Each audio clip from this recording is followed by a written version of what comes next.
There is one 8-game series that is underlooked and not known in today's culture. A game that, despite being so great, still lives in the shadow of its older brother. Of course, I'm talking about Quake.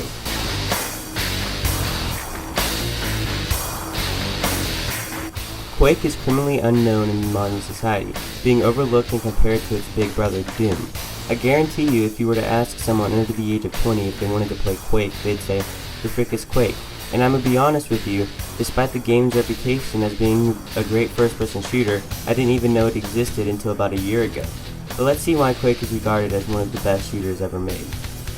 I believe one of the reasons it's overlooked is because it has too many dissimilarities to Doom, and at the same time, too many similarities.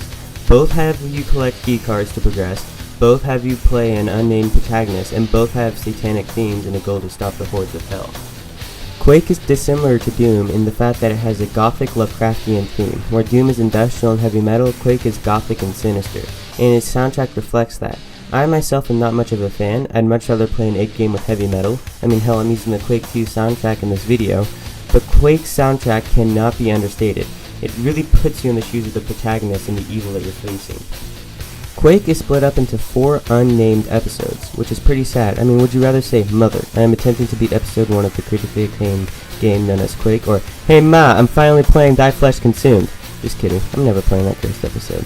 But today I'm just going to be going over the first episode of Quake. Episode 1 of Quake is short, with only 7 levels, but it makes up for that in level length. Each level is around 3 to 5 minutes long compared to Doom's levels, which can be seconds long if you know what you're doing. I don't consider this a bad thing though, because sometimes I just want to sit back with a drink and snacks and not worry about going the fastest possible. And Quake's slower pace allows me to do that.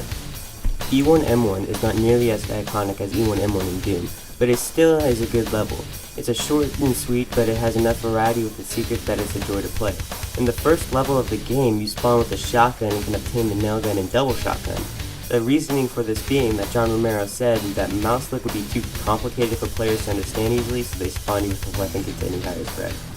E1M2 introduces you to the chain gunners, which wield a chainsaw and throw grenades at you. It introduces backtracking by making you press buttons and collect keys to open doors. Overall, it's a solid level, and I can say it's just as good as E1M2 and Doom. E1M3 introduces the grenade launcher, which just has the sexiest sound design.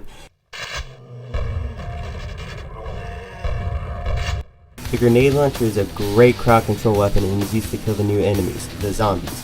See, you have to jib the zombies to kill them, meaning the only way to kill them is with the grenade launcher or later on the rocket launcher.